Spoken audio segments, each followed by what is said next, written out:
And we're live. Welcome back to the LOOPCast. It's Tom, Erica, and Josh. And I've never seen so many people comment on social media for us to address something at this point. So apparently Trump got a hold of an AI generator in the White House account, posted an AI generated image of him as the Pope. I've seen varying reactions from this is the most sacrilegious thing I've ever seen, immediate apology. I've seen other people say it was a joke and downplay it. Some people very fond of organizations like the Sisters of Perpetual Indulgence have now discovered their Catholic faith. All kinds of interesting elements to this story that I'd like to get into. But other than that, we have a lot of other stuff to cover. Erica, what else are we going over today? Yeah, so not only are we doing Trump buzz, but we're also going to get into conclave buzz. Obviously, this is a huge week, to use a Trump term, huge week for the church. And Mercer is headed over to Roma to straighten out all of the cardinal electors. Thank you, Mercer. But there's a lot of buzz. So we're going to kind of, give a little survey of that, what's going on in the media. We're going to talk about great news coming out of the Department of Homeland Security, I believe. Pogo's going to talk about that. We've got great news out of Florida. But we also have some not so great news out of the state of Washington when it comes to the seal of the confessional under threat from the so-called Catholic governor of that state. We'll talk about that. And then we want your tips. How do you travel with children coming up on the what are we calling summer months? I can't talk today. More coffee. I'm a little bit fried from our partying this weekend, so you got to forgive me. Erica, party animal. First communion. We had a first communion this weekend, and it was glorious, but I am a little fried. I'll say one of my favorite things about the Ahern family is they love to throw ragers at the appropriate time. They're like liturgically consistent ragers. Probably how it should be that we've all just lost touch with. But they go hard. We party hard. Yeah. Right. That's awesome. And a warm welcome to everyone here live in the chat. Thank you for joining us 11 a.m. Eastern, Monday, Wednesday, Friday. But before we get into that, the only way we can do this show is because of places like the University of Dallas. So today's employers want more than just technical talent. They're looking for leaders with integrity, empathy, and sound judgment. Our sponsor, the University of Dallas, offers a graduate MS program in data science and AI built on the principle that humans, not computers, drive innovation. Very appropriately timed with today's episode. With their faith-informed core curriculum, you'll learn not just the hard skills, but also how to navigate uncertainty. You'll gain what's needed to lead with purpose in a world of constant change, because the future of business is human. Learn more by clicking on the description in the link below. I will drop it in the live chat, and it will also be in the description. Thank you, University of Dallas. And we also have one for Erica this week. We do. I got a box a couple of weeks ago from Nazareth Organics. And Nazareth Organics is sourcing natural ingredients from all over the world, from Israel to Italy to the ancient Zechstein seabed, which I had to look up online because I didn't know where that Great was. Pronunciation on that. Great pronunciation. Zechstein. Nazareth Organics handcrafts facial moisturizers, sunscreens, diaper creams to keep your baby's bottom pure using the best and most natural ingredients available today. It's challenging to foster healthy and radiant skin in a world full of synthetic chemicals and toxins. Wouldn't it be nice to find nourishing ingredients straight from God's own creation? Many of these smell great, by the way. I'm allowing my teenagers to partake, and they love it. Their balms are tallow-based, coming from local Catholic farm as well in the United States, rich in fat-soluble vitamins and fatty acids that strengthen the skin. Tallow, shout out to RFK, has been used for centuries. One of their best sellers is a magnesium tallow blend that relaxes muscles for peaceful sleep. I have a jar of it. It really feels good when you put this stuff on. It is safe for pregnant moms. It is safe for children. Makes for an awesome sleep aid for the whole family. The best part of the business, though, is that it is dedicated to the Holy Family of Nazareth.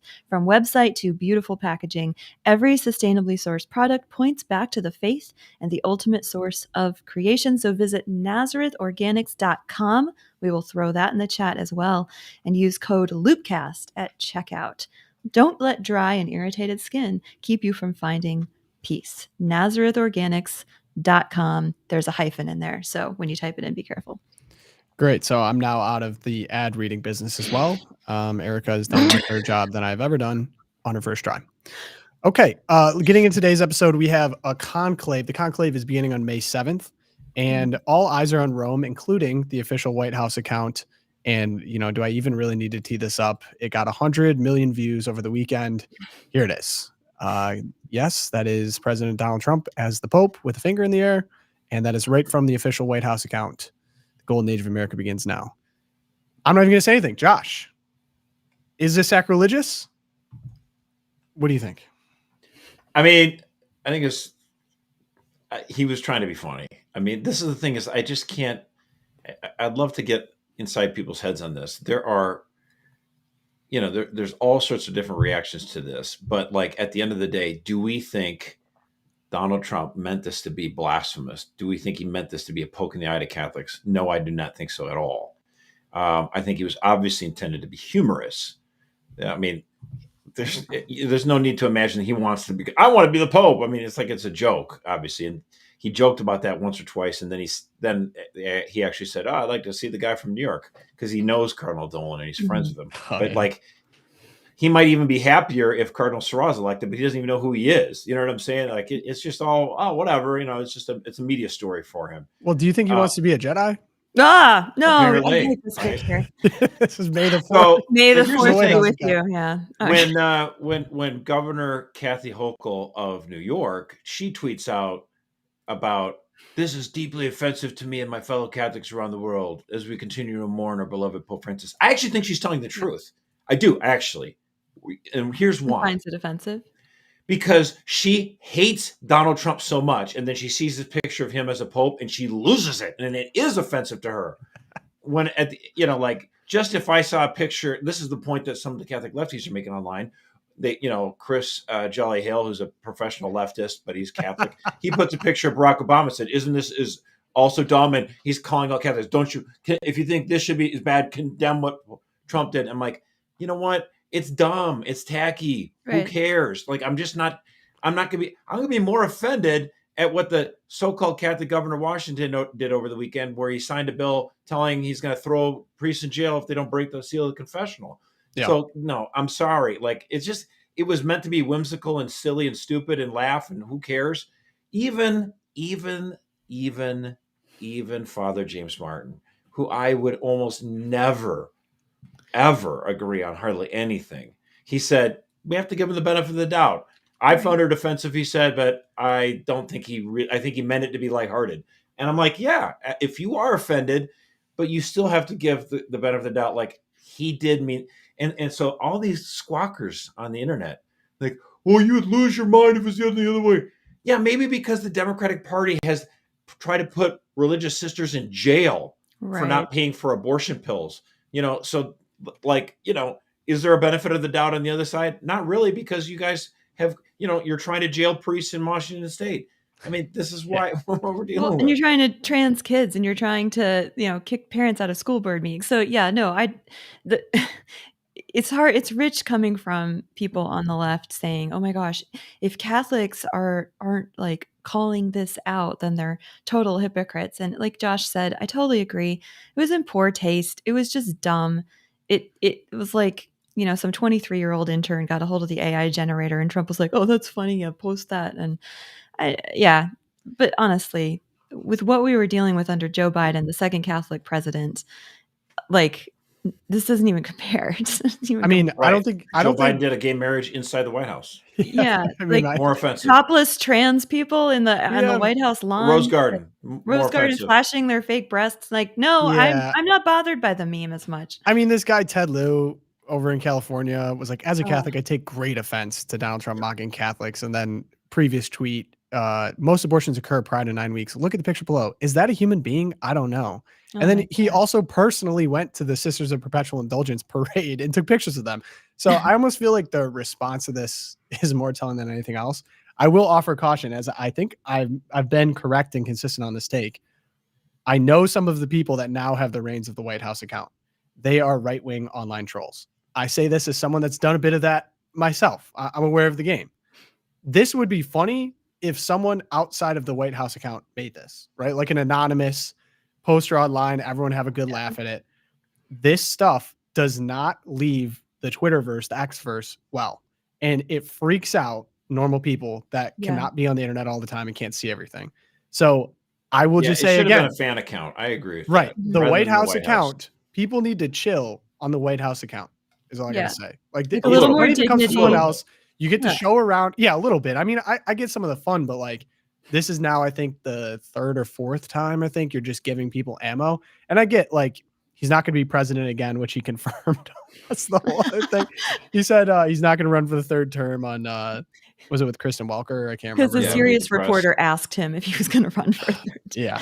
Which he also did signal. He's like, oh, JD Vance is doing a good job. Marco Rubio is doing a good job. So, hey, take some lead there. But I'm just saying, like, the stuff's funny if someone else makes it. It's not funny if it comes from the White House account.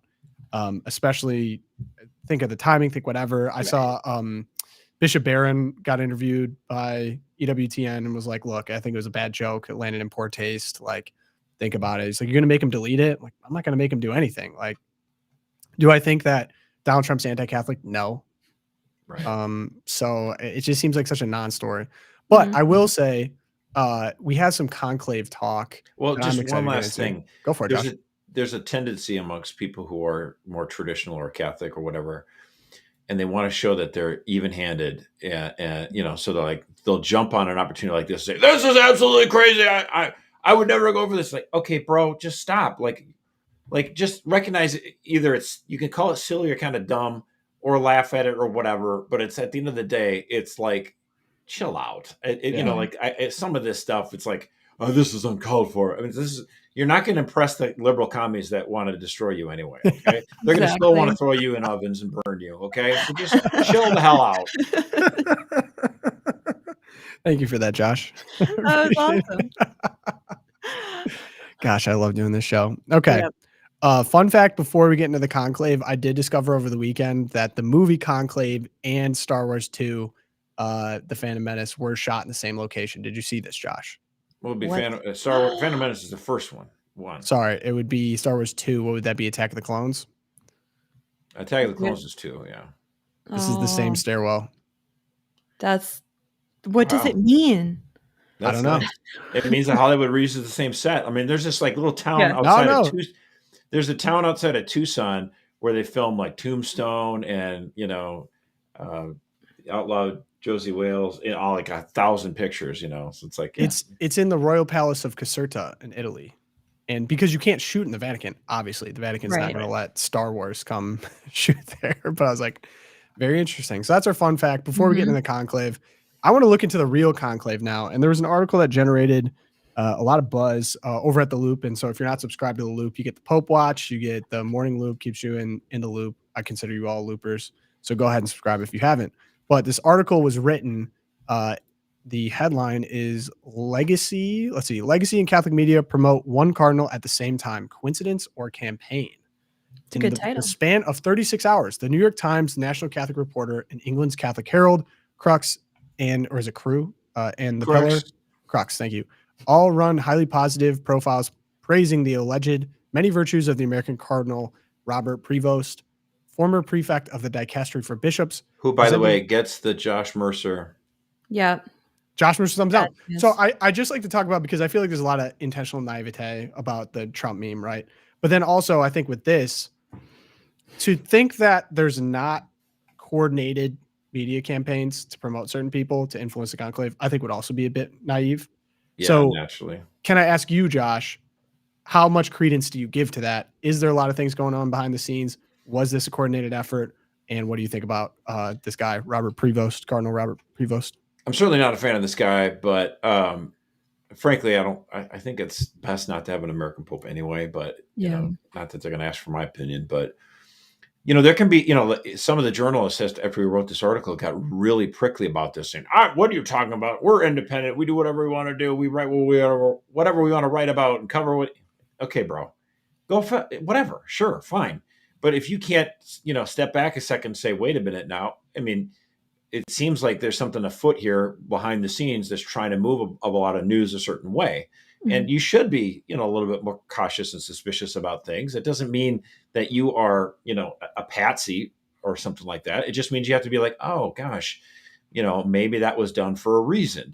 Maybe that scoop was given to me, to try to influence things. Of course, I agree. It would be absolutely naive to assume that there aren't actors and different people that are trying to push things, different ways and different levers all throughout the Vatican. And also throughout the journalists that show up there, or donors, or whoever, anyone who might have some sort of an influence in the church, and say, hey, have you heard about this guy? Oh my gosh. why, I'm thinking, why is this guy pushing him? Is it for altruistic reasons, or is it that he's got an agenda? Maybe he has an agenda. I mean, the idea that nothing is going to have an agenda would be the biggest joke of all. Really It's naive. like the one guy said, the one stand-up comic, he just cracked me up. He goes, how many of y'all believe in conspiracy theories? And the audience is kind of like, he goes, really? I mean, really? You don't believe in any? I mean, you really think the government's batting 1,000 here and not telling you the truth every time, right? And everyone just laughs and they realize, okay, yes, it's okay. You don't have to be full Tom Pagassic crazy, we didn't land on the moon stuff to be able to say that some of these conspiracies might land, or that in this case, some people might have some agendas. Now, does that mean it's inherently evil? Not necessarily, whatever. I mean, it's just like, you've got to try to, parse out all these different things. And I mean, I appreciate how sweet and naive you are about the moon, that there'd obviously be no incentive for Americans to lie about that. But oh my gosh, let it go. Let it go. Can I ask then? So we kind of brushed over who this guy is. He's an American-born cardinal. He spent a lot of time in Peru, and then he's now currently the prefect for the dicastery of bishops in the Vatican, essentially choosing who bishops become in the Latin Rite. So a lot of power. A lot of people were talking about him, and there's this coordinated campaign to push him up. I saw in this article that they kind of glossed over some of the sexual cover-up accusations. Why do you think he's being pushed right now? And then why do you think they're maybe trying to push that down? Well, I mean, obviously the reason why he's being pushed is because he seems to be a little bit more of a palatable liberal that could carry on what Francis is doing. Now, there's a lot of liberals and moderates and conservatives who have some, record on the sex abuse crisis that is really kind of disappointing or whatever, even if it's not like Roger Mahoney, super scandalous, right? So there's different levels of this kind of stuff. His is not, I mean, first of all, I think like, for example, McElroy's is much worse and he got recently elevated. So, I mean, you have to kind of try to look at all these kind of things in context, because it was a wide ranging scandal that implicated so many different people at different levels. And you have to say, okay, if you wanted to say we're going to only find a pope that has a 100% pure record, you could do that, and I'm not objecting to that.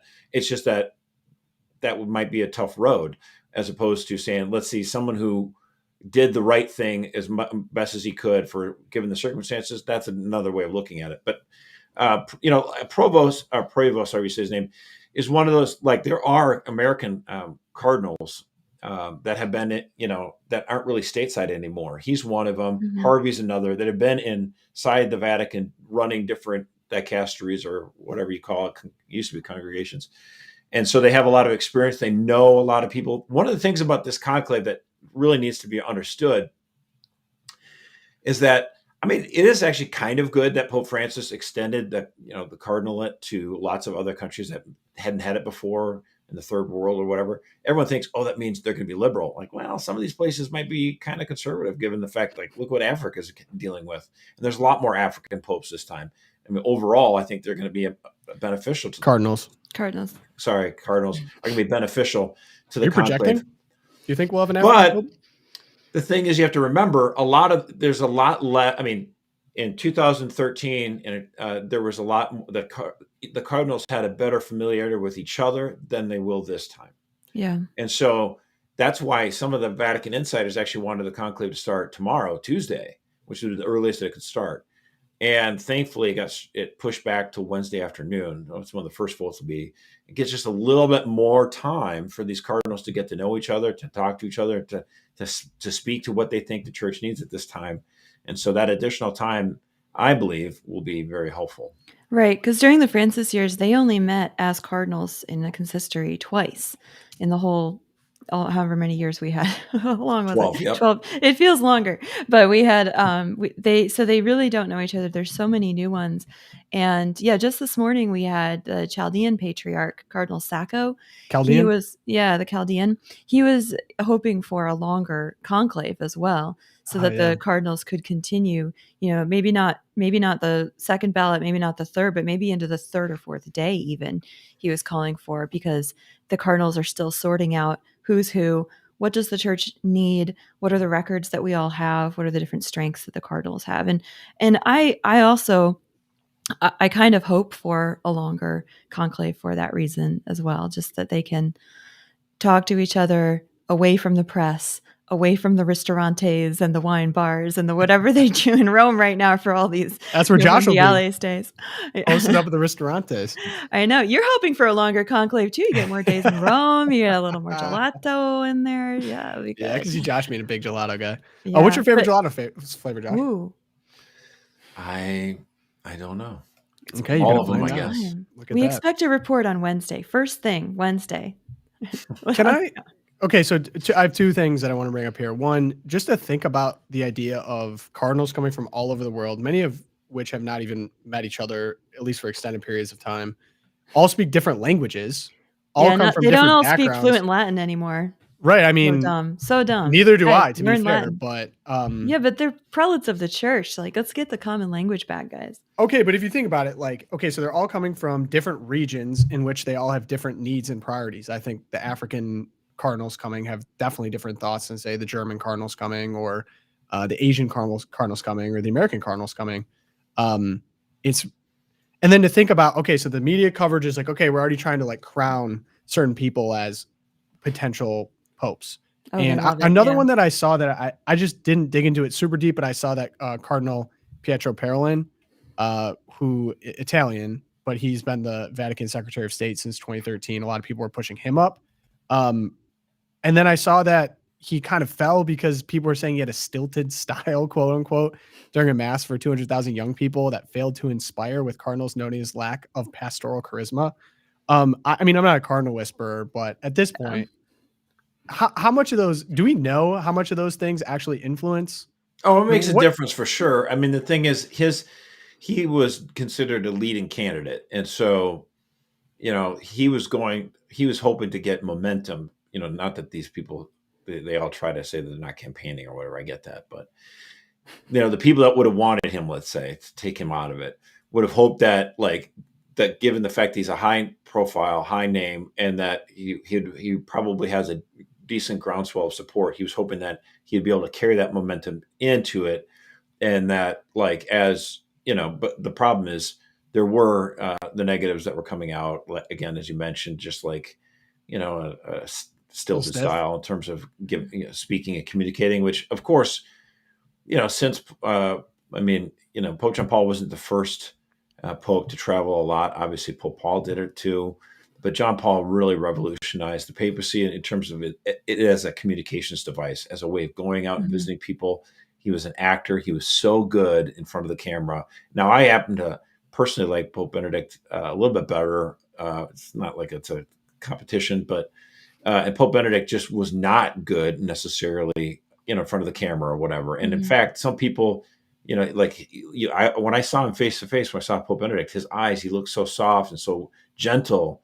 And then the media makes him look like he's this Rottweiler. A Rottweiler. Angry. And so, but those things make a difference. You absolutely are. So the Cardinals do wait. There's no set formula, right? Right. So, it might matter more now that you have a Pope that's, more of a unifier, less likely to ruffle feathers, right. And so that might be, because Pope Francis's style was kind of autocratic and like, hey, you who like the Latin Mass, here's your medicine, take it. So they might have a desire, but again, even if that desire is of the Cardinals to pick someone who might be a little bit more safe, less likely to rock the boat, more unifying, that doesn't necessarily mean things. I mean, back in the late 50s or whatever, they're like, oh, let's elect this guy, this fat Pope. And he's old and he won't last that long. And then he's like, oh, by the way, calling Vatican II. Oh. Yeah, I think for looking at the way we're not rocking the boat, getting some more stability back in some areas of the church, particularly internally. But I think there are some boats that absolutely need to be rocked. First of all, anyone who even came near that China deal, anyone who was remotely involved in the China deal needs to not be in the running. Oh, I know. It was McCarrick. He was the architect. Parolin was involved. Parolin was the one behind it. McCarrick negotiated it. They're both bad news, obviously. Right. So I think anyone who was involved in that needs to be out of the running, that they should not be considered. I think that, looking at the Prevost here, yeah, it's going to be hard to find a guy who wasn't in some way tainted by the the scandals, right? If you're looking in Europe and you're looking in America.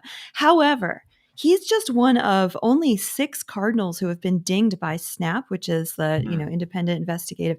And, any of those 6, they should just be out of the running. There should be, that level of involvement that you get dinged by this this independent investigative, child abuse Well, prevention. I think with regards to group, SNAP, I mean, just gone. I'm not going to give them veto power, but I will take what they say very seriously. Very Take it into an seriously. account. I mean, like they also said like Cardinal Erdow was bad news. I'm like, okay, I looked at that allegation. That's not great, but I don't know if that's necessarily a deal breaker per se. You know what I'm saying? So like, I just feel like do. It's a good guidepost to consider as we're looking at the different. But it should be considered, and like you said, Josh, it will be difficult to find perhaps, but I think that great weight should be given to men who have not been tainted by like the Rupnik thing, by the sexual abuse thing, and certainly not by the China thing at all. Because there are some boats that do need to be rocked. We need to smash all the Rupnik art and the China agreement. Burn the boats, if you will. I'm hopeful. Now, I found this in the Pope Watch, again, from The Loop. It's excellent. This is a little bit of I'm forgetting the name of the movie, but the guy wrote in crayon his age, and he was like a 18-year-old playing Little League baseball. The ages of 2 African cardinals were revised at the last second. So John Nui of Kenya and Philippe Oredirago of Burkina Faso. I tried. They revised their ages were recently revised in the Vatican official yearbook. They presented new documents, and now they are officially eligible to vote.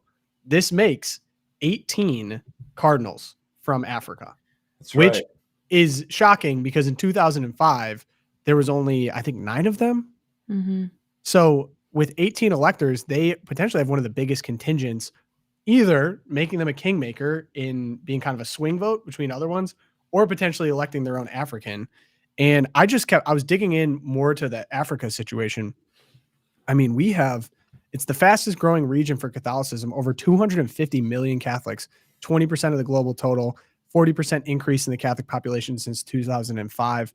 It's crazy. I mean, this is a potentially the most interesting region of the church, in my opinion. And with 2 more electors, we now have some interesting conversations. 2 things about Africa with the numbers there. Like we got all excited this Easter Vigil because our diocese here in Western Europe and the Americas saw, explosive growth. And we're like, oh my gosh, 50% more than last year. This is amazing.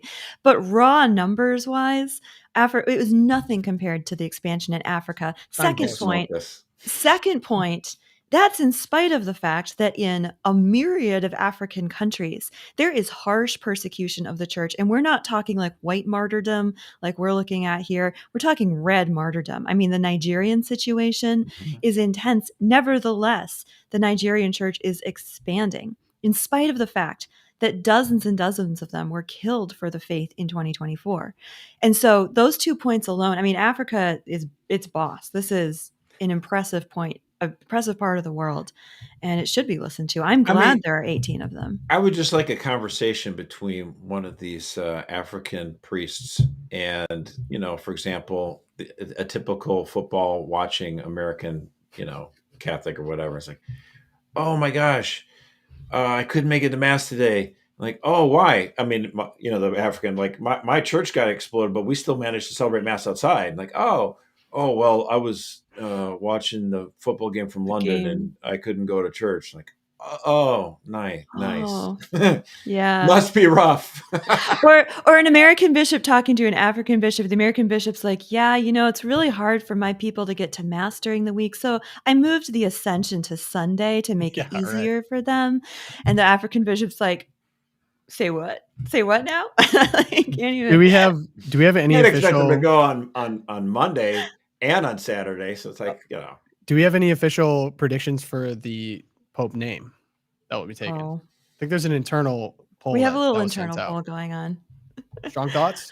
I would love another Leo. I think we're due for a Leo. We had Leo the Great. We had Leo the 13th. He's over 100 years ago at this point. I think another Leo would be really, really awesome. As long as they don't ruin the name. So what would that? Would you have to do that? I'll say Paul the the 14th. Paul the Seventh would be cool. Wait, what did you say? How does this work? Like if the last person with the name, you have to then just one number up. So Leo the 13th would be Leo the That's how it 14th. goes, We'd have yes. Leo the 14th. Yeah. Okay. So Pope Francis, there was no Francis before that. That's right. Right. And so you could just kind of strike out your own path. That's yeah. right. Is there, as he did. Are there any other, well, yeah, good point. Are there any other customs for the naming?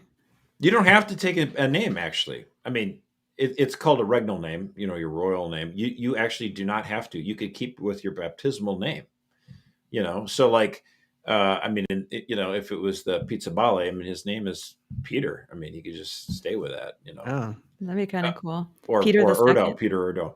But the tradition started when one of the Romans, who he was, in Italy, Roman, right? Okay, was elected to the Pope, and he just thought it didn't seem appropriate that someone whose baptismal, his birth name was Mercury.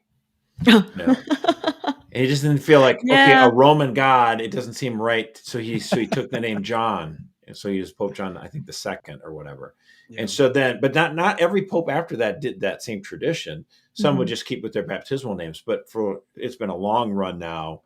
And it makes sense because they're like, it's sort of like, I mean, your life is completely different. Could there be anything different, obviously. And it reminds them of when Christ turned to Simon and named him Peter. So it stuck. But, there are these customs, I mean, like, for example, when a Dominican got elected Pope, then he wore white, the white garb, and everyone's like, every Pope after, like, yeah, we're going to do that. That's a good idea, right? Which is actually kind of. Now, here's an interesting question: when Ratzinger stepped down, I kind of think he should have went back to the red because he would be a cardinal then. Why would you continue to wear white? There should only be one man in white. Yeah, I remember that controversy too. It's confusing visually. Like when they would get together and there'd be the photo op of the two guys in white. It was a little. There were times where the church was a little bit confused about who the Pope was. That's exactly my point. And in fact, couldn't he have gone back to being called Cardinal Ratzinger? He could. The name would have been for your. Hopefully, we will not be in the position where we have to struggle with that question again for actually many centuries. What? Why do we have to wait till them? Here's the thing: with advanced age, in biology, people are living longer and longer. I mean, I did not care for Francis's pontificate, of course, but 88 years old, he was struggling. Like, why shouldn't he have tried to resign earlier and just said, you know what, I'm going to take a beat. Let someone else take care of this. Why? What we have? Why is it? It's not weird for bishops to retire at 75 or 80. Why not the Bishop of Rome? I think there is something to be said, at the end of John Paul II's papacy, as he was struggling through those final years, and he was very publicly giving witness to the dignity of old age and the dignity of dying. And are there trade-offs? Yes, there's always trade-offs in life, but the public witness that he gave to the dignity of suffering and atonement and reparations that he was making in his body for the sins of the church was really beautiful when you coupled it with his writing on suffering from earlier in his life, and then you watched him do it so publicly. I think there's something to be said. The next guy who was a close friend of his said, "I'm not doing that." It's true, but that was always a massive disappointment to me. I'm on the other side of this debate, Mercer. I don't know. Will you get this? I'm just asking questions, Erica. Just asking questions. I love it. Before we get into the next section, we have Home Title Lock. Shout out to Home Title Lock. Thank you for sponsoring this episode. Did you know that American homeowners have over $32 trillion in equity, and criminals are targeting it with a growing scam the FBI calls house stealing? Scammers can transfer your title out of your name using a one-page document they file at the county. Then they take out loans against it or even sell it behind your back. And the scariest part, you won't find out about it until collection and foreclosure notices start arriving at your mailbox, leaving you with a financial and legal nightmare. Best way to protect your equity is with Home Title Lock's exclusive $1 million triple lock protection. This service offers 24/7 monitoring, urgent alerts, and if fraud should occur, their US-based restoration team will spend up to $1 million to fix the fraud and restore your life. So when was the last time you checked your title? If you're like me, the answer is never, and that's exactly why scammers are counting on. The good news is we've partnered with Home Title Lock to offer you all 30% off of their services. Go to HometitleLock/LoopCast HometitleLock.com/loopcast to save 30%. And you'll also get a free title history report to ensure you're not already a victim. And make sure you check out the $1 Million Triple Lock protection details. When you get there, get the link in the description below. That's HometitleLock/loopcast. I'll throw it in the description. Thanks for sponsoring the show and making it possible. Appreciate it. Okay, next section here, we have good news. I actually do want to handle this one personally. So I was taking a look, and of course, deportation hot in the streets, of course, what everyone's talking about. So I saw this, and shout out to Bill Malugin from Fox News for reporting this. This is as of this morning, I saw this. Yeah, here we go. So Fox News can report exclusively that DHS will announce today that they're going to start paying for the commercial flights of illegal aliens who self-deport from the U.S. And on top of that, they're going to pay them an additional $1,000 stipend once they're confirmed to have left the country. Now, DHS says doing this is going to be significantly cheaper for the American taxpayer. They tell us that right now it costs on average about $17,000 to arrest, detain, and deport someone. They say paying for self-deportations and the stipend will only cost about $4,500 per person. That's about 70% cheaper. Aliens are going to have to register to self-deport on the new CBP Home app to access that DHS financial assistance, as well as announce their intent to leave the country. DHS Secretary Kristi Noem tells Fox in part, quote, "If you are here illegally, self-deportation is the best, safest, and most cost-effective way to leave the United States to avoid arrest." Love. I was just thinking about that yesterday, and then bang, it happened. Yeah. Love. It almost sounds to me like a merciful gesture. We're talking about like we're mourning Francis, the Pope of Mercy. This seems really merciful. Well, because think about like families can stay together, they can leave together. That you don't have the incarceration period between your arrest and then your deportation, and you get to choose your flight. It's paid for. This seems merciful. Yeah. Not only to the migrants, but also to the American people. 70% savings. I am here for that. That is common sense being applied. Yes. I was familiar with this program because not only did the Trump team project this, but Germany actually has a similar program that they take part in. It's called the Government Assisted Repatriation Program. And I think it was actually, they might have even been inspired by this.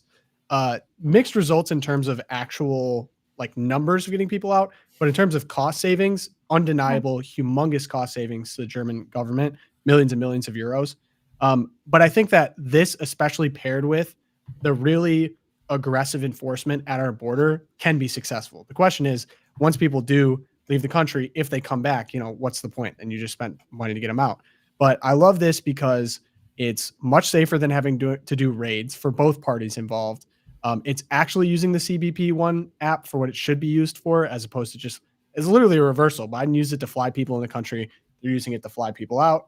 So I see this as a great addition to the current approach to deportation that people voted for, that people wanted, and that we need. So I saw this. I was like, this is a no-brainer. I'm really happy about this. Love it. Let's do it. Good news. Good news. Okay. Erica, you have Florida. I have good news in Florida. So this is, if your child is in the public school system in Florida, they are just about to pass this new K-12 history of communism standards. I am passionate about teaching our kids solid history. And the reality is that in recent years, the only evil person in all of history, apparently, besides Columbus, Cortez, is Hitler. Kids are not learning about the old white men.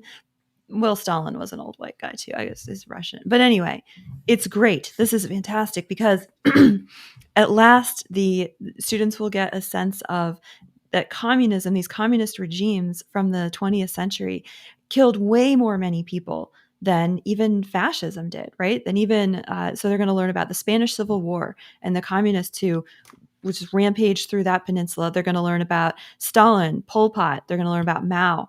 And they're also going to learn about the heroes who fought communism. I think some of the greatest heroes, I loved growing up as a kid, reading about people who hid Jews in their cellars during Nazism. They put their lives on the line in the resistance in France in World War II. And it wasn't until I was older that I learned about the resistance behind the Iron Curtain. It's like Václav Havel, and you think of the Catholic priests in the Gulag who were out there. And So this is great because not only are we breaking open this great evil that communism was, when you actually put Marxism into practice, what does it look like? Seems like an important thing to consider as we have Marxist leftists trying to take over the Democratic Party. But also they're going to learn these great heroes of the resistance to communism. So I am really excited for Florida. This legislation could be a model for the rest of the country as well, for other public school systems to adopt in years to come. So great news on the education front out of Florida. Makes me happy. Actually, it reminds me though, when I went to DC last, I brought my daughter to go see the Victims of Communism Memorial. Yeah. They had this really cool display, interactive video stuff.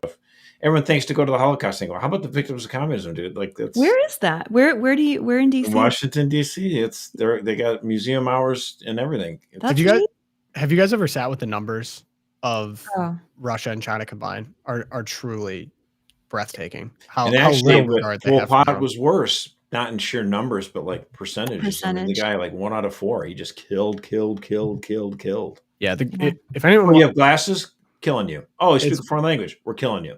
it's bleak, man.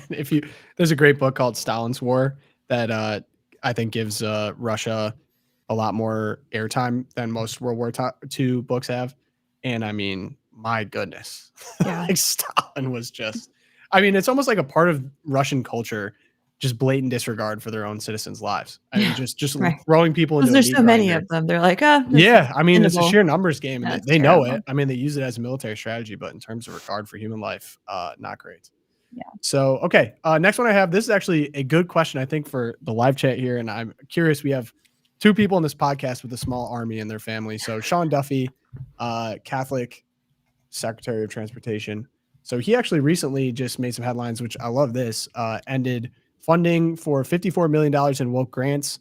This is studies to see whether or not road improvement projects are racist, that kind of thing. So very happy to see that. But he posted on Twitter an interesting question that I would like to pose to people on this podcast. So this is a video of him traveling with his family. And he has 9 kids. You guys, is this a familiar scene for both of you guys? Oh my gosh. This is him counting all of the bags for all of his kids. And there's a lot. He's got a lot of young kids. So his question, tell me how we can make traveling with family great again. There's no better place to start a family than the USA, so I want to make it easier for you to travel with your kids. Here's your chance to tell me, your transportation secretary, what I can do to make travel easier for your family. Send me your best ideas. Oh, Strong I thoughts love immediately, gang. What do you got, Josh? yeah. He's speechless because the thought of packing all of the suitcases for a long overnight trip and getting them all through the airport, it is overwhelming.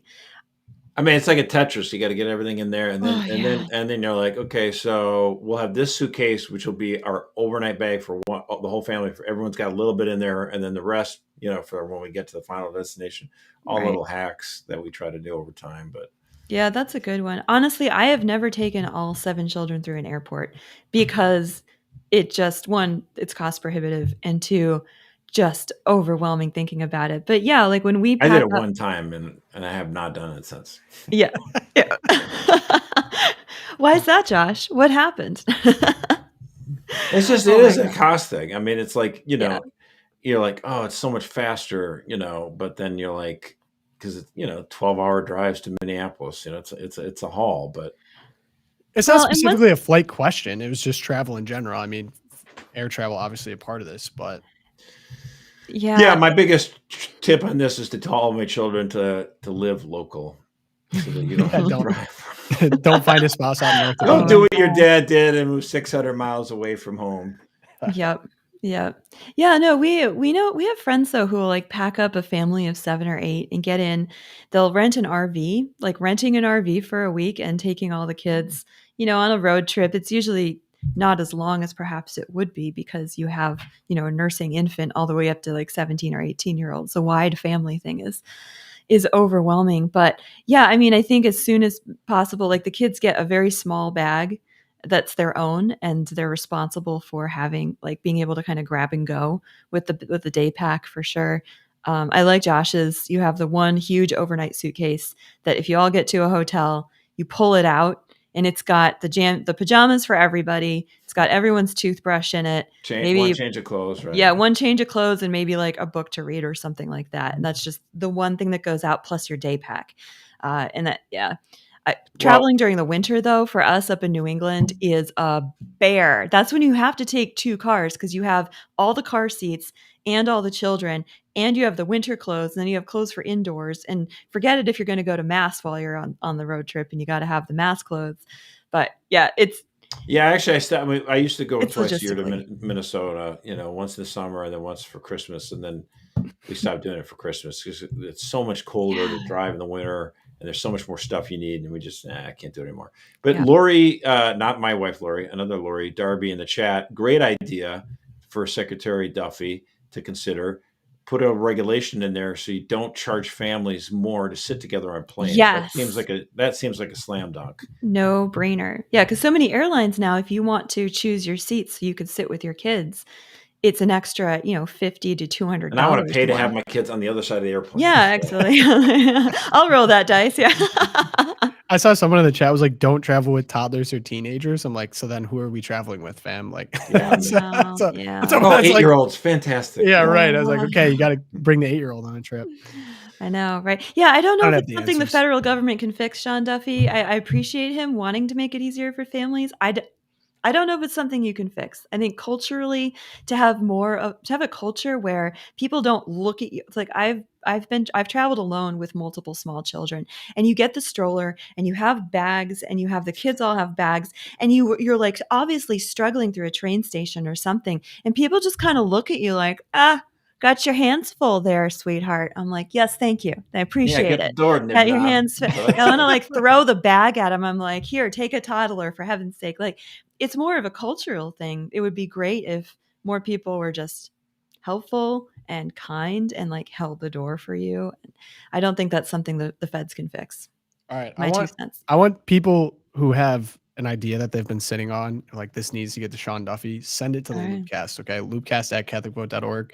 Someone has a genius idea I've not thought about. I will read them on tomorrow's episode. I love a genius idea. And I'll get it to Sean myself. I will find a way to Sean, and we need to figure this out. I know Sean and his wife. There we go. Good Josh.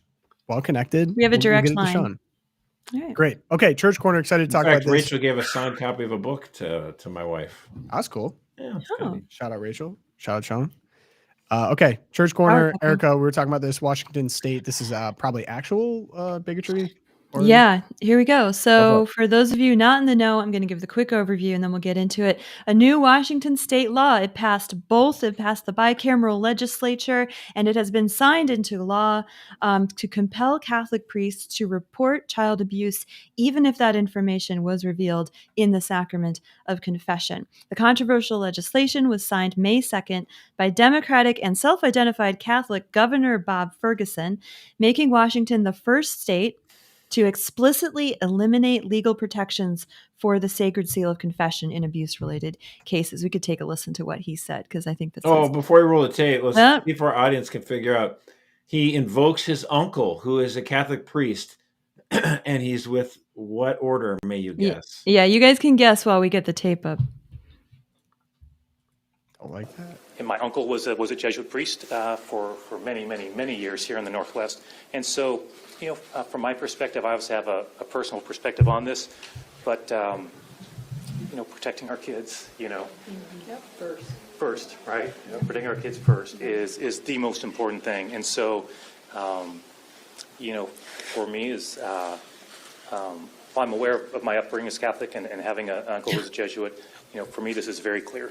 Very clear legislation and important legislation. So appreciate all the hard work. So I know it's been a few years, right, to get this to this point. So I know that that's a lot of work from a lot of individuals. Yeah, it's been a long time coming. I covered this in 2023 when the same legislation sort of effort was going through Vermont, where it failed. Even in deep blue Vermont, it failed. Delaware, it has failed.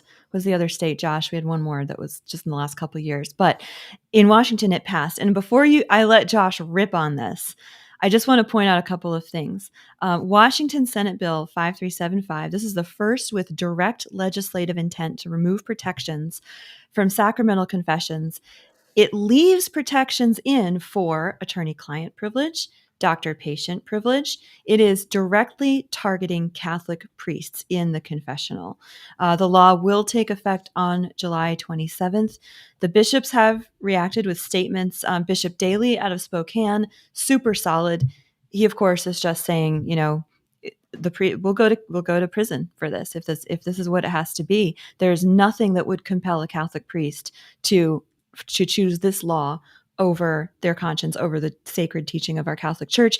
Archbishop Etienne out of Seattle this morning dropped a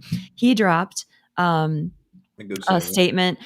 And I loved this because he referred to the reading from Acts this weekend. All of us went to Mass. We heard the reading from Acts where it says, we will obey God rather than the laws of men. He referred to that and he said, same thing applies here in Washington State. So strong words from the bishops, thank God. I mean, there's no way this doesn't get shot down on appeal, right? Right.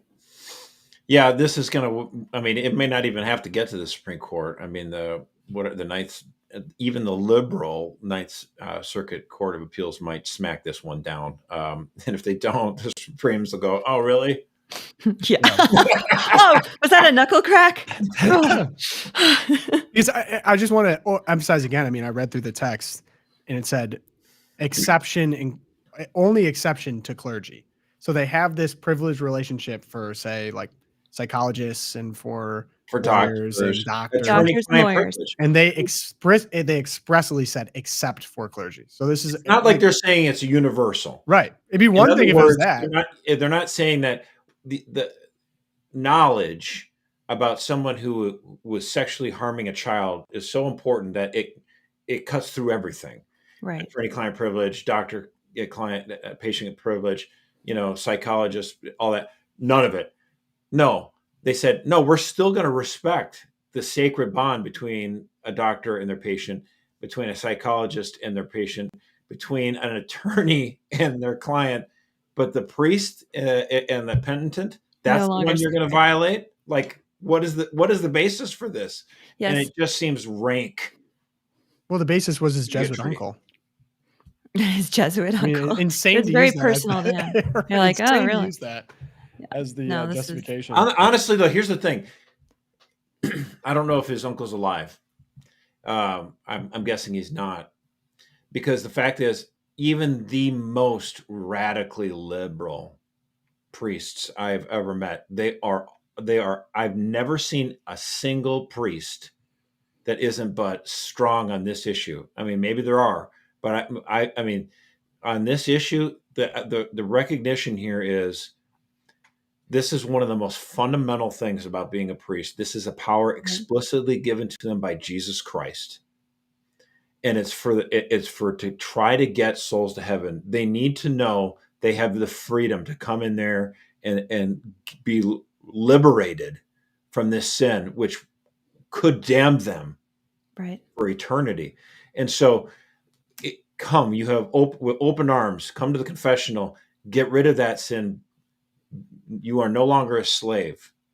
And for the state, any government to do this, I'm not supposed to sit, I'm just trying to hold back. But this governor is a truly loathsome human being. It's the most base betrayal of this. Yeah, it's the most base betrayal of his uncle's priesthood. It is base, it is cowardly, and it's just utterly ignorant. And like you said, in the words of Justice Kavanaugh in the school hearing there, it's rank discrimination, clearly, against Catholics. So it will be fought, it will be defeated. But while this was going through, obviously Catholic Vote was trying to do our best to try to work with lawmakers. I had the chance to meet with a lawmaker who was fighting this tooth and nail. He was not a Catholic. He was a Christian, but he said, this bill is horrible. This is an attack on religious liberty. And he understood that an attack on one religious tradition was an attack on all of them. And I was proud to call him my friend. And we tried to do as best as we could to get this bill stomped. But unfortunately, Washington State is one of the most secular states, and it has been for a very long time. There were only 4 states that legalized child murder, as we know as abortion, before Roe v. Wade. Washington was one of them. Very left wing, very secular. It's a state where the religious fervor is perhaps weakest. We always New England. I know you're from New England. Erica. But the Northwest is another area where there are really good, rock solid Catholics out there in the Northwest. But they're in the trenches. They're definitely in the trenches. I mean, from Seattle all the way down into Oregon, Portland. It's a very secular wasteland in many ways. Right.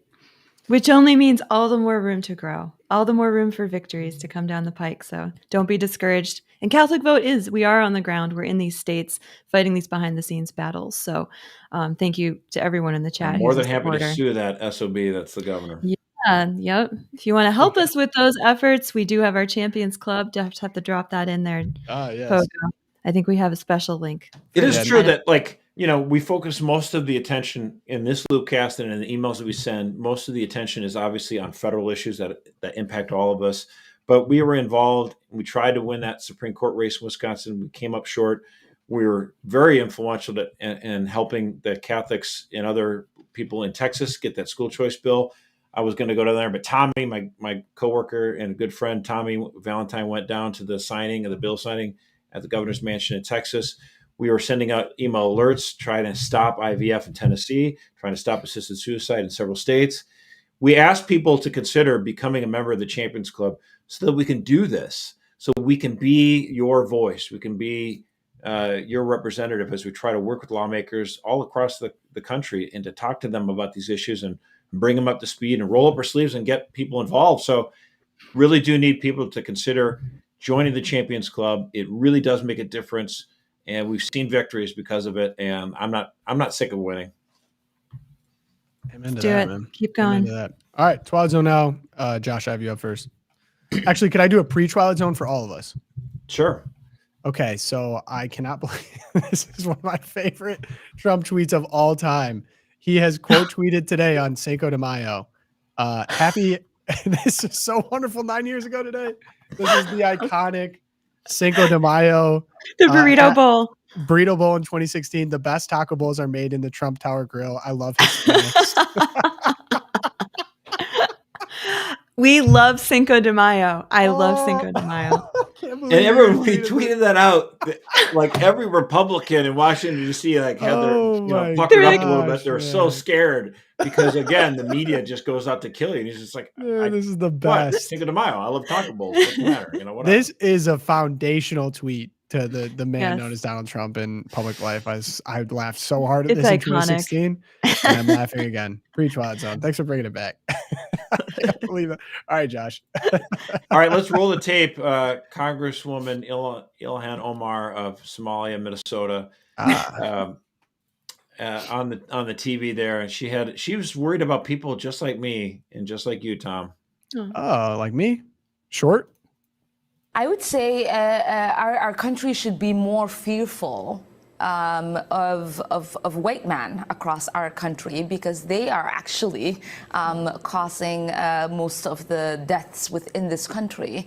We should be profiling, monitoring, and creating policies to fight the radicalization of white men. I would say. So, maybe math isn't her best subject. This is one of those things where, again, the left loves to do these kind of things. There's lies, damn lies, and then there's statistics, right? Yep. So, every once in a while you hear this from people like, oh, you think all blacks are just dominant on welfare? There are more white people on welfare than blacks. And I'm like, yeah, there's also 5 times more whites than are blacks. So, duh. Let's actually compare numbers. But even on this one, interesting. If you look at the FBI statistics, people, were murdered, like the murderers. Okay. So 2,948 of them were white guys. 3,218 were black. So even though whites are 5 times the population of black men still were committing more murders. So even, if she might have been able to do the subterfuge on welfare benefits, but it doesn't work on murder. And, I'm not, again, I nothing to be proud of. I'm not like, oh, yay, white guys, at least we don't kill as many people as black people. I'm not saying that. Every murder is a tragedy, of course. Right. But shut up. She's so dense. It just absolutely drives me crazy. If you look at the statistics, There is white on white crime, of course, and then there's white on black crime. Not that big of not that significant in terms of number. There is black on white crime, much more frequent than the reverse, by the way. Mm-hmm. And then that category that's highest of all, black on black crime. But it doesn't get talked about because it's inconvenient. Down, right? That's an inconvenient truth. This whole thing about inconvenient truth, Al Gore, it's an inconvenient truth to talk about climate change. That was the most media phony, the entire entertainment and media complex supported you. They gave you a Nobel Peace Prize. It was the convenient truth. Inconvenient truth at all. But if it's you a convenient talk about some lie. Of this stuff, that gets inconvenient. So, right. You know what? If you want to have an honest discussion about race relations and crime, let's do it. And I don't think I'm better because my race is, commits less crime. I mean, crime is horrible. I want less crime. But she should shut up.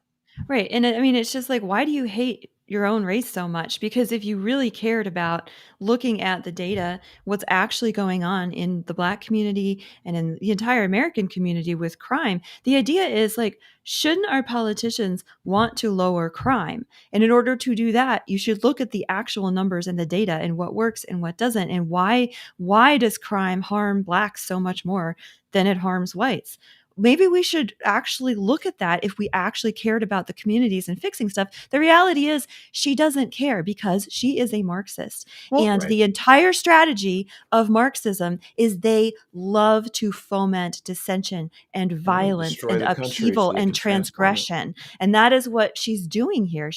We don't care about facts. We care about more upheaval, because it's when they have upheaval that they can go in, they can target the most vulnerable populations who are the most wounded and the most hurt and get them weaponized on their own side. So she talks about radicalized good crisis go to waste, right? Exactly. Talk about radicalizing white men. That she is exactly trying to radicalize her own people who she sees as her demographic and make sure that they never get out of poverty. They never get out of victimhood. By the way, in terms of her people, I mean, the thing is, I would think if you're, I guess I can't really speak for the experiences of Black people. I'm a white guy. I get it. But if someone who lives, in Detroit, who's their family has been in this country for over 100 years, and she's from Somalia, which is very exotic and foreign and different. It's a different experience. I'm sorry, you're just not the same experience. Your country was a hellhole, going through a lot. We rescue you, and then you treat us like garbage. Oh, right. I also listen. I don't think I need to beat a dead horse here, but different point. The people that beat the horse on this drum are always married to white guys. It is weird. But she's married to her brother, so. She first married a brother. I'm not even going to talk about that, Erica. I'm just going to say she's married to a white guy. AOC married to a white guy. The people that beat horse on this drum are married. Don Lemon, quote unquote, married. Yeah, exactly. I don't know what it is. And the other element, Kamala you saw Harris. Did you see the guy that put up Kamala Harris for sure, but Sri Tanadar, he's from Michigan. He put up the articles of impeachment against Trump. Oh yeah, I can never say his name. Yeah, and I think he's Indian or something like that. And I want to try to find out what country or world his wig comes from. The hair's crazy. Actually, you could dig pretty deep in the conspiracy because he's also shown up at weird events and stuff. And then he had the beagle fact, he had a testing facility on these beagles, and he just left all the beagles when he went bankrupt. Yeah, and terrible guy. He's a puppy killer. Yeah. But then also he was $800,000 in debt on his first campaign to get elected. And so he's doing this, putting up the impeachment to become I'm the guy going after Trump, and then get all the donations to pay for that debt. So whatever. So I just think so much of this is disingenuous, right? I don't think Ilhan Omar is really trying to get to the bottom of, what causes radicalization. Similar to the UK basing government policy upon a movie, race swapping an actual victim. And it's just so much of this is so unserious. If you really wanted to get serious, we could. But anytime I see anyone get in front of a CNN camera, we're not very serious. Or a CBS camera, segue. Oh, yeah. To my Twilight Zone. Oh, Erica, what do you got? All right, CBS camera. So this is Twilight Zone. The 60 Minutes interview that you all know and love and remember with Kamala Harris during the campaign that prompted President Trump to sue CBS was just nominated for an Emmy in the category of outstanding edited interview. No. Well, it was masterful, I guess. No, is this actually a compliment? Is this the Twilight Zone? Because it truly was edited well. It was very edited. And remember, those of you who might forget, I think it came out in July or August during the campaign.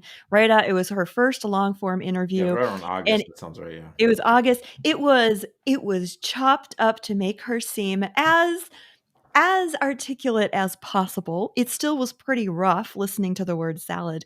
But then in February this year, after much pressure from the Trump campaign, CBS finally released the unedited footage, and it's just so telling. We can't play it here, we're out of time, but it was a massive fraud, basically. And CBS is being sued for it, but they're also nominated for an Emmy for, I think it would be, instead of outstanding edited interview, it should be most edited interview would be a better category. They didn't just start doing this now, people. They've been doing this for 70 years. It's only now that we have the power to try to share what's really going on and get it out there. And thank you, Donald Trump, for, fighting this. And they had to settle out of court because they were worried about discovery. Like, then we get to see even more stuff that you do. And we blow the doors open. Like, it was cheaper for CBS to say, here, take this. It was like bag of $15 million. Right. And can I close it out with a Thomas Sowell quote? Because I love this. I love Thomas Sowell. I love this quote. He said, "The media are less a window on reality than a stage on which officials and journalists perform self-scripted, self-serving fictions." Leave it at that. I want to say it was also Thomas Sowell too, not to wrap it too much in a bow, but his commentary on like racial violence in America or just racial disparity in income and culture. He actually doesn't separate it by skin color. He calls it ghetto culture, I believe, is more of an issue than, because if you think about it, African immigrants, like true African immigrants that come here, they end up being much more successful monetarily and culture-wise in terms of like keeping families together and doing things like that. So he doesn't lump in and say like all Africans. He's like, okay, ghettoized areas of the country that just deal with this this vicious cycle of violence and lifestyle and culture. And so I guess I recommend that out. If anyone's serious about getting to the bottom of the disparity in violence and racial, he has some great commentary and research on it. And the number one, I always love to say, is the number one predictor of crime in any neighborhood is not race, right? Not income. You know what it is? Isn't it family, whether or not you had a mother and father? The family percentage of fathers. Yeah. It's true. I don't know the solution to it other than keeping your family together, but it's tough. Okay. So mine, I also went to CNN, but I have a different take than people had here. So here's a CNN interviewing a member of the Sinaloa cartel. According to the Trump administration, you are a terrorist. I mean, the cartels have been labeled a foreign terrorist organization. What do you make of that? Está fea la situación, ¿verdad? Está fea la situación, pero pues todos tenemos que comer. What's your message to Donald Trump if he's watching this? Mi respeto, él tiene que... My respect. Que, según él, buscar lo mejor para los suyos. Pero el detalle que ya están los consumidores, ¿no? Si no hubiera consumidores, pues... Okay, so for the audience that doesn't speak Spanish, basically he was asked, what do you think? What do you think about you being deemed a terrorist? And he said, well, basically I respect it. Like he's got to take care of his people. I got to take care of my people. And then when asked, do you feel any like moral problems with selling drugs that kill people? He said, well, the consumers are in America. If they didn't want it anymore, then we wouldn't be sending it to them. And people were like, I can't believe CNN is getting the cartel to weigh in on what's going on. So I thought I recognized this woman. She used to work for Vice Media, which I actually have a lot of respect for, especially back in the day. I think they got bought out by someone, but she went to Mexico. She went to Sinaloa, which first off, just the gumption to go to anyone going to Mexico, ton of respect because it's the Wild West. And she went with the Mexican government and the military. She went on a ride along where they went and they have a helicopter. They found a field full of, I think, poppy plants and then marijuana. And they just went and chopped it all down with machetes. And they found a area where they were making drugs and they just went and ripped up the barrels and stuff like that. Wow. And so she went with them. They were trying to present, their version of what they're trying to do. But then she went to the town square and saw a bunch of missing posters on the sign, I believe it was the Sonola sign or something like that. And the military were trying to like cartel her away. They were trying to, sorry, not cartel her away. Trying to cart her away, basically like divert her, be like, okay, don't pay attention to that. These are fake. And she called one of them and, you know, got a hold of the family basically of this missing daughter. Then she went, so she wasn't with the Mexican military anymore. She went and found the cartel member who spoke with her about what's going on. And then she followed up with the person that she found the missing poster of. She had died. They found her body and she went to the funeral of this person. And I think that it wasn't one of those like, oh man, I can't believe what CNN is giving favorable views to the cartel or whatever. The situation in Mexico is crazy, where the military and the government clearly does not have a grip on their own country. The cartels have more power over the country than they do. It's very obvious, even after this interview, that they do. And to see the approach of the cartel to be like, I'm sure he kind of was measured with his words of, I don't want to bring on any extra fire upon the cartel because clearly America's taking an aggressive posture against us. The argument that we wouldn't do it if people weren't buying it is a poor one, in my opinion. I don't think Trump's buying that argument, but I mean, it's symbiotic. I mean, Okay. Well, I mean, you're addicted to drugs. Like, you think it's going to stop? This is exactly what I would right. want I mean, it's like the federal government to step in on. My point is like on all those things where it's like, you know, it's, I think it's a cop out on both ways. Like some people may have never even thought about using drugs, and then someone comes along and offers it, and then they're feeling depressed and they go for it. And then now they're hooked, and now they're going to keep buying because they're addicted. Yeah. So, I mean, but my Twilight Zone was everyone was jumping down CNN's throat for this. I was like, I think this is incredibly brave and interesting content to get both, understanding that she went to all three sides of this, and that the situation in Mexico is crazy. I mean, the amount of political candidates, I think, was in the hundreds that were assassinated in the last political cycle. And the cartel claimed some of them, but not all of them, implying that some of them were also cartel. So, yeah, fascinating stuff with what's going on in Mexico. And I saw that Trump also designated a strip of land at the border now is under DHS. Did you see this, Josh? I did not. So they basically Bergam designated a strip of land by the border to be federal land now, so that if someone were to cross over, they're in federal jurisdiction, which they would be able to use the military to protect. Gotcha. So anyway, that's what I think. My good news on the self-deportation program, I think, is great, but it's only if it's paired with really aggressive and like legitimate action at the border 100%. To dispel people. So with those two things working in unison, I'm really happy with it. It'd be one thing. They are right now. Fake. And they are. That's what I'm saying. You look at CBP numbers, look at the people at the top, they're serious about it. So yeah, I'd like to keep these people, as cartel especially, as far away from the border as possible. So that's what we got for today's show. A lot of fun, a lot more people in the chat today. Very active. Good to see you guys there. If you ever want to join in the future, Monday, Wednesday, Friday, 11 a.m. on YouTube. If you want to support us, you go check out the Champions Club, catholicvote.org/champions, where you can do that. Thank you to our sponsors today, University of Dallas, Nazareth Organics, and Home Title Lock for making this show possible. If you want to email me, loopcast@catholicvote.org is where you can do that. We're going to have our Rome correspondent coming in very soon. Joshua, travel safe. Safe travel. We're looking forward to seeing you with gelato and espresso. Well, and actually, I mean, we are providing really good coverage, as you mentioned before, the Pope Watch. We have a good team there in Rome already. I'm going to try to help add to that as well. We're going to get a bunch of people on there. We know people, our team, we know people, not just the English speaking, but Spanish speaking, which is obviously a lot of Cardinals in the Southern Hemisphere. So we have a good team there, but it is expensive.